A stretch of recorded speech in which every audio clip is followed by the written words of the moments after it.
Muito bem. É, eu gostaria aqui de me referir a um assunto um tanto delicado.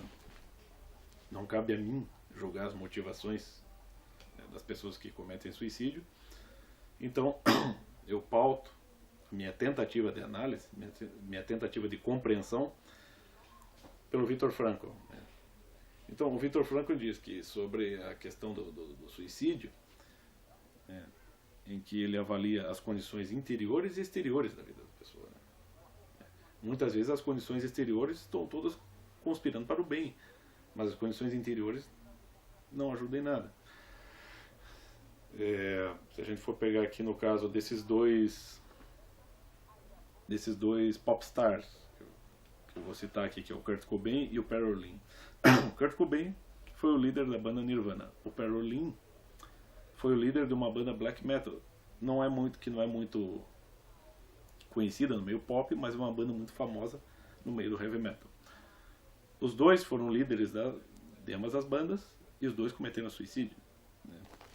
E no meu entender existe um certo padrão, né, no modo de vida dos dois, né, e vamos dizer, nessa decadência espiritual em que eles entraram, existe um certo padrão, como diria, zondiano, né, de Lipotizonde.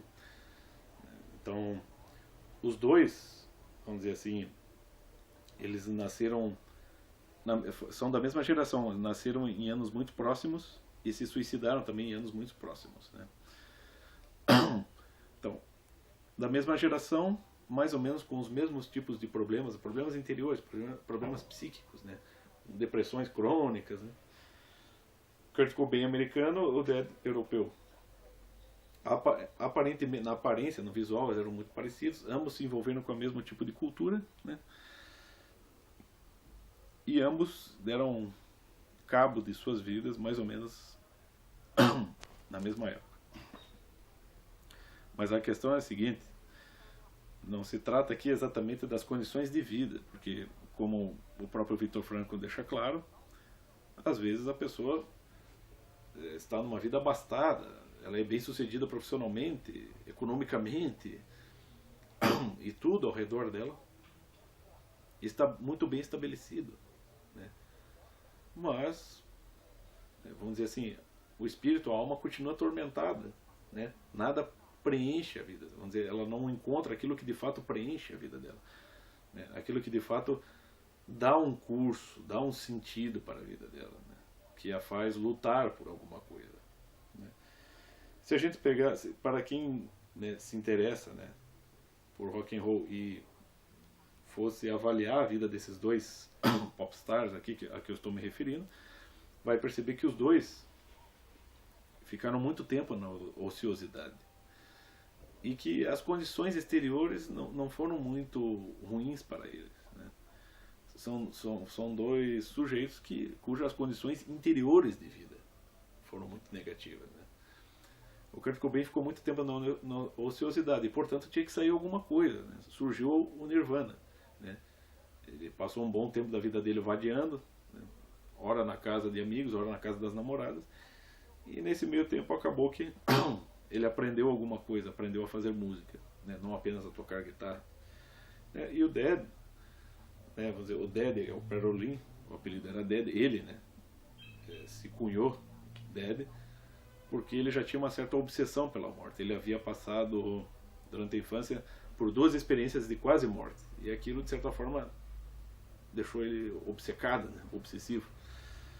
Mas também é outro sujeito que ficou muito tempo na ociosidade. Porém, lá na Europa as condições não são como aqui no Brasil, né? Lá na Europa você tem um benefício do Estado. Ele saiu da Suécia e foi morar na Noruega, e lá você recebe um benefício, né? Então você vê que por fora, né, o Kurt Cobain se tornando bem sucedido com a banda e o Dead tendo os benefícios, né, e as grandes amizades ali, né, onde ele viveu na Europa, você vê que as condições em torno deles não estavam piorando, elas estavam melhorando, de certa forma, né? Mas interiormente, né, vamos dizer assim, aquilo que de fato preenchia a vida deles, né, só se tornou cada vez mais negativo. Se fizéssemos um teste Zonde com cada um deles, é certo, dado que os dois se suicidaram, é certo que veríamos lá uma escala descendente nas escolhas, né? E ambos, né, que é até uma curiosidade, e dá para traçar até um paralelo, ambos se suicidaram em anos muito próximos e os dois no mesmo dia, foi 8 de abril, e com o mesmo tipo, o mesmo ritual, né, de suicídio, ambos com arma, né, com espingarda. O Kurt Cobain deixou uma carta um tanto sentimental, né, mas não pôs a culpa em ninguém. O Dead, né, Parolin, simplesmente deixou uma carta em que ele pedia desculpas pela sujeira que ele deixou ali, né, na medida em que ele estourou os miolos dele, fez uma sujeira. Então ele já pedia desculpa previamente, né, pela sujeira que ia deixar. Então você vê assim que são pessoas cujo o sentido da vida aqui nesse mundo, aqui no nosso planeta, de fato ele não ia conseguir, né, conforme, né, a decisão deles, conforme o que eles viam, eles não iam conseguir realmente preencher o sentido de vida deles aqui. Mas essa é a avaliação deles, né? O que faltou certamente para eles? Faltou esclarecimento. São sujeitos que viveram nas trevas, né? E infelizmente não tinha ninguém próximo ali para chegar e pum, né, pinçar eles, né, isso ali, né, daquela obscuridade, né? Eu até gostaria de ler um trecho aqui do Viktor Frankl, um pequeno trecho que ele diz. É como diz Hans Selye, o fundador da pesquisa sobre estresse. O estresse é o sal da vida. Agora, no que toca à relação entre estresse e suicídio, gostaria de lhes dar algo para meditar. É um fato que dificilmente se pode imaginar tanto estresse como, digamos, em Auschwitz. Contudo, a pesquisa científica na área dos campos de concentração mostrou o resultado unânime de que o suicídio, ao contrário das expectativas, era raro.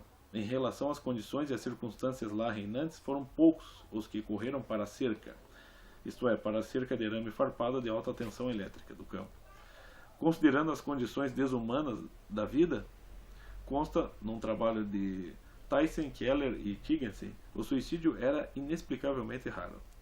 Por outro lado, em meio à afluência e no contexto do estado do bem-estar social, o suicídio subia para o segundo lugar entre as causas de morte. E isto é igualmente inexplicável? Essa é a pergunta que ele deixa. Apenas enquanto não paramos de teorizar inadequadamente com uma antiquada teoria da motivação, se não formos fiéis ao que o homem é. Tomemos, por exemplo, uma estatística relacionada a 60 estudantes da Universidade Estadual de Idaho que tentaram suicídio. Em 85% dos casos, verificou-se que, no que toca ao motivo, que os estudantes não podiam mais ver nenhum sentido em suas vidas. Eu não gostaria de ser mal compreendido agora. Pessoalmente, não creio, de forma alguma, que todo suicídio, ou seja, que toda tentativa de suicídio, seja empreendida a partir da falta de sensação de sentido, né? Mas me parece certamente pensável que ele não seria realizado se a pessoa referida tivesse visto algum sentido na vida, né? Ou talvez ainda até num sofrimento. Como diz Carl Gustav Jung, o sentido faz muito, né? Talvez tudo suportável. Ou, para falar com Nietzsche, quem tem por que viver suporta quase todo como viver. Ou seja, você tem assim, é óbvio que a motivação não importa a situação em que você viva, né? Ou seja, isso não é culpa da cultura rock and roll, heavy metal, né? Esse foi, eu acho, um dos erros do professor Olavo na avaliação que ele fez. Claro, ele fez uma avaliação sobre matéria e forma dentro do rock and roll, mas quando ele atrelou isso ao uso de drogas e suicídio, ele errou feio. Porque, vamos dizer assim, se você olhar nos romances de Dostoiévski, o suicídio está presente em muitos deles. E você vê as várias motivações. Só que a questão, assim, o Dostoiévski vamos dizer assim, é talvez o romancista que melhor enxergou, né, a alma humana, né? Muitos críticos literários, inclusive, dizem que os personagens de Dostoiévski são como pessoas reais. Você lê Dostoiévski, você vê aqueles personagens na sua frente, né? Não estou falando de uma fantasmagoria. Estou falando que eles são personalidades densas, consistentes. E a maior parte deles são loucos, assassinos, suicidas, prostitutas. mas são pessoas que têm uma consistência real, entendeu? E a situação real da vida delas, as motivações para tais atos, estão ali bem claras, né? O Dostoiévski é um gênio da literatura, né? E ele não expõe essas situações terríveis da vida para fazer apologia a uma filosofia negativista, né? Pessimista. Muito pelo contrário, ele nos dá profundas advertências e profundas lições de sentido da vida, conforme aquilo que ele explica daquelas condições de vida. É como um Viktor Frankl, né? Mas a questão ali é que, no caso então desses dois popstars, você vê que o que lhes faltou foi exatamente uma orientação para a luz, né? Eu creio em Jesus Cristo, né? Creio na vida após a morte, creio, né, no juízo final, e creio que os dois, assim como todos os outros suicidas, estão ali nas mãos de Deus, e que Deus certamente está avaliando, ele está ali, né, questionando o porquê disso aí, né? Mas também está compreendendo, talvez, né, como lhes faltou também, em parte é culpa deles, mas como lhes faltou orientação, eram muito jovens, é fato que existe um limite aí, existe um perdão para isso, uma compreensão para isso, né? E é óbvio que nós temos que usar esses modelos aí, vamos dizer, negativos, como uma lição para não fazermos isso, né? Você não tem que ter, né, o Kurt Cobain, ou o Dead, ou o Jim Morrison, né, Jimi Hendrix. Você não tem que ter esses caras como ídolos. Você tem que admirar o que eles têm de bom, né, o que eles podem oferecer de bom. A estética do rock and roll e do heavy metal, por exemplo, né, a estética da música do rock and roll e do heavy metal foi o que me despertou o interesse pela música clássica, pelo canto gregoriano, e que posteriormente, né, me motivou muito ao estudo da música clássica. E hoje eu posso avaliar a diferença entre as duas culturas, né? Muito do que está no rock and roll e no heavy metal está muito atrelado à revolução cultural, por exemplo, como explicou o Olavo, né, sobre a revolução gramsciana.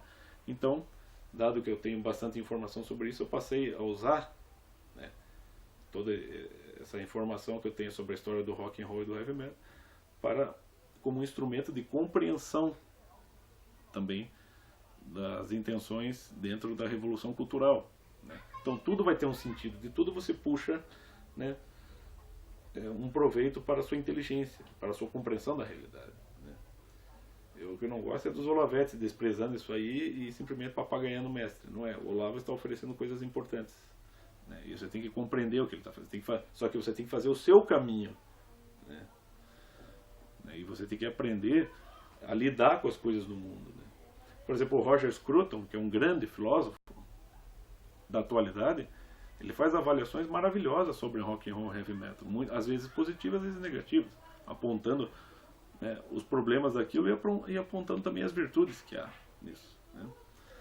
Então, e até tem um texto do Roger Scruton, vocês podem procurar, eu não lembro o título, mas ele faz uma avaliação sobre as músicas do Nirvana e as compara com o The Verve, que é uma banda que vem depois, né, avaliando os discursos, né, das letras e vendo que ali aquele grau de pessimismo, né, e